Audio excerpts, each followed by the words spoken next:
नमस्ते दोस्तों, मेरे चैनल पे आपका बहुत बहुत स्वागत है। एक शॉर्ट वीडियो में मैंने कुछ इस तरीके की रोज़ वाली रबर बैंड्स आपको दिखाई थी और उसी का ट्यूटोरियल लेके आज मैं आपके सामने आई हूँ। तो ये देखिए, कुछ ये कॉटन थ्रेड है रेड कलर में, ये मैं यूज़ करती हूँ अपने हेयर एक्सेसरीज़ में। सभी में मैं कॉटन थ्रेड का ही यूज़ करके बनाती हूँ। ये क्रोशिया मैंने लिया है और आपको एक सुई की ज़रूरत पड़ेगी इसमें। और ये स्वेटर सिलने वाली नॉर्मल सुई है। ये रबर बैंड आपको इस तरीके का मार्केट में इजीली मिल जाएगा। और अब हमें करना ये है कि क्योंकि हमें छोटा फ्लावर बनाना है, मैं एक नॉर्मल साइज़ का फ्लावर बना रही हूँ, तो उसके लिए मैंने लगभग 35 यानी 35 स्टिचेस करके चेन बनाई है। आप जितना भी बड़ा फ्लावर बनाना चाहते हैं उस हिसाब से आप 40-50 स्टिचेस करके चेन बना सकते हैं, लेकिन मैंने अभी 35 से बनाई है। एक नॉर्मल साइज़ का रोज़ मैं बताने वाली हूँ।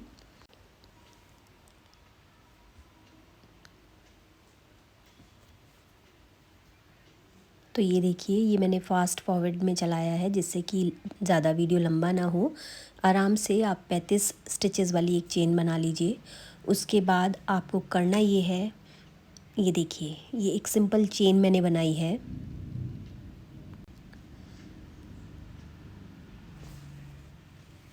और अब आपको करना ये है कि स्टार्टिंग में जहाँ आपका क्रोशिया है उससे 2-3 छोड़कर 2-3 स्टिचेस छोड़कर आपको एक बार डबल क्रोशिया करना है। और उसके बाद फिर मैंने एक चेन बनाई है और फिर वहीं पे जहाँ से आपने पहले वाला स्टिच निकाला था वहीं पर आपको दोबारा से, अब आप एक बार जूम वाले व्यू में देख लीजिए। ये देखिए, ये मैंने 3-4 स्टिचेस छोड़ के एक क्रोशिया किया है, डबल क्रोशिया इसको बोलते हैं, डबल स्टिच किया है। उसके बाद एक चेन बनाएंगे यहाँ पर और उसके बाद सेम वहीं से जहाँ से आपने पहली बार किया था वहीं से आपको एक डबल क्रोशिया करना है। ये देखिए, बहुत जूम करके मैंने आपको दिखाया है, यहीं पर आपको एक डबल क्रोशिया करना है। तो ये देखिए,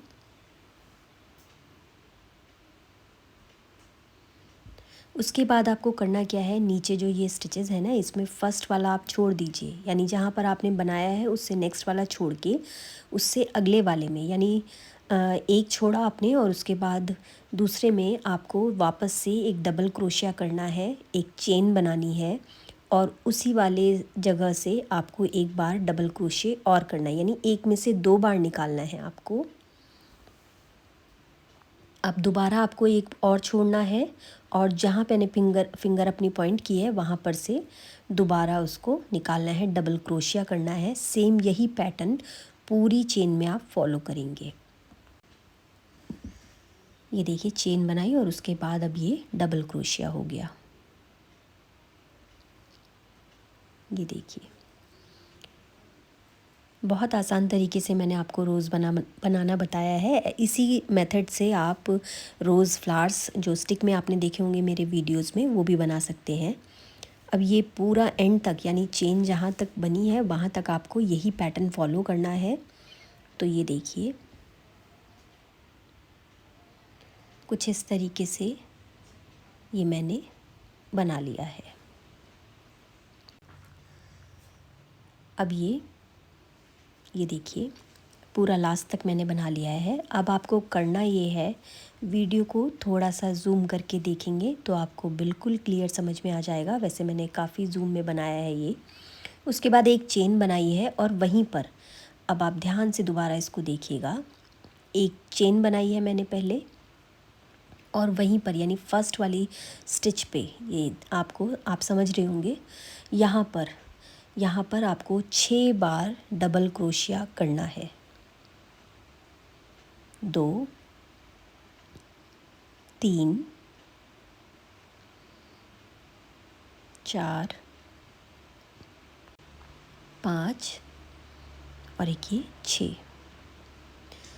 तो अब आप ये देख लीजिए किस तरीके से मैंने किया है। जो सबसे फर्स्ट स्टिच आपने डाला था उसी में 6 बार आपने डबल क्रोशिया करना है। उसके बाद करना ये है कि दोनों के बीच में गैप है, यानी यहाँ पर जो जहाँ मैंने क्रोशिया डाला है वहाँ पर आपको एक स्लिप स्टिच करना है, ठीक है। उसके बाद वापस से एक चेन बनानी है आप दोबारा देख लीजिए इसको जूम करके, थोड़ा सा और मैं दिखा रही हूँ यहाँ पे।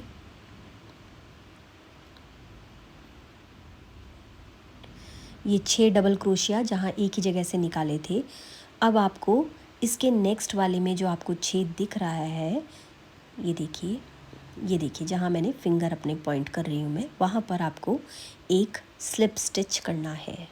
ये देखिए, इसको बोलते हैं स्लिप स्टिच।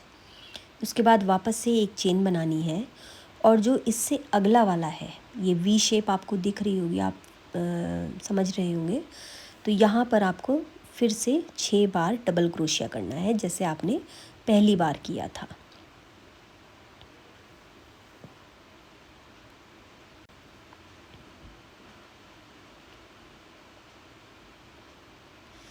ये 6 बार हो चुका है, ये देखिए। अब आपको एक स्लिप स्टिच करना है यहाँ पर बीच में, जहाँ पे मैं पॉइंट कर रही हूँ। वापस से देखिए, ये एक स्लिप स्टिच किया, और फिर इससे अगले वाले में एक चेन बनाकर 6 बार आपको डबल क्रोशिया करना है। वीडियो दोबारा आप देखिएगा, अगर एक बार में समझ में नहीं आएगा, क्योंकि इसी तरीके से आप फ्लावर्स जो है ना रोज़ और भी तरीके के बना सकते हैं। तो ये देखिए, ये देखिए कुछ इस तरीके से आपका ये बनता चला जाएगा। लास्ट तक आप पूरा ऐसे बना लीजिए। और अब इसी मेथड से मैंने पूरा जो है ये बना लिया है। ये देखिए, ये हो गया। ये देखिए, पूरा मैंने इसी तरीके से बना लिया है। अब यहाँ मैं थोड़ा सा धागा एक्स्ट्रा लेकर इसको काट दूँगी और सुई में धागा पिरो लूँगी। ये देखिए, अब आता है मेन काम। यहाँ पर हम इसको सिक्योर कर लेंगे जिससे पूरा खुले नहीं। और उसके बाद जो है, अब यहाँ सीधी और उल्टी साइड दोनों आपको डिफरेंस पता चल रहा होगा आराम से। इसको कुछ इस तरीके से मोड़ना है। ये देखिए, फूल वाली शेप में आप इसको बनाएंगे। ये देखिए, ये अब पीछे की ओर से आपको इसको सुई से सिक्योर कर लीजिए। चिपकाना मतलब मत करिएगा, चिपकाइएगा मत इसको। सिलने से अच्छा रहता है, तो सिल लीजिए उसको अच्छे से। ये देखिए, और आगे से देखिए बिल्कुल फूल वाली शेप आ रही है। और जहाँ से भी आपको लगता है कि सही नहीं हो रहा, वहाँ से थोड़ा सा सिल के इसको सेट कर लीजिए। अब ये रबड़ है, इसको मैं लगाना आपको बता रही हूँ। तो ये देखिए, इसको पीछे रबड़ को आप सिल लेंगे अच्छे से। पहले धागे से बांध लीजिए इसको, और उसके बाद हम 2-3 बार इसको सुई से सिक्योर कर लेंगे, एकदम पक्का कर लेंगे जिससे ये निकले नहीं। इस पे आप सेपल भी लगा सकते हैं, ग्रीन वाला पार्ट भी कर सकते हैं, पर मैंने किया नहीं क्योंकि वो दिखता नहीं है बाद में। तो ये देखिए, अब ये रबड़ रेडी हो चुकी है आपकी। बहुत अच्छे से मैंने इसको सिला है, मजबूती से सिला है एकदम, तो ये निकलेगा नहीं। ये देखिए, और इस तरीके के आप भी डिफरेंट कलर्स में बना सकते हैं। जैसे कि मैंने वाइट में बनाया है, ये भी बड़ा प्यारा लगता है। और ये वाइट वाला जो रोज़ है, ये थोड़ा बड़ा बनाया है, यानी जितना आपको बड़ा बनाना है उतना आप इसमें स्टिचेस जो है, चेन जो है लंबी बनाइएगा। पिंक वाले थोड़े छोटे हैं, यानी ये 25 के करीब स्टिचेस हैं जिससे मैंने बनाया है। और एक ये मैंने इन्हीं रोजेस से ये गजरा बनाया है। तो ये देखिए, ये डोरी आपने मेरे एक दूसरे वीडियो में देखी है, जहाँ पर मैंने आपको एक जैस्मिन के फूलों का गजरा बताया है ना, उसी में मैंने डोरी बनानी बताई है।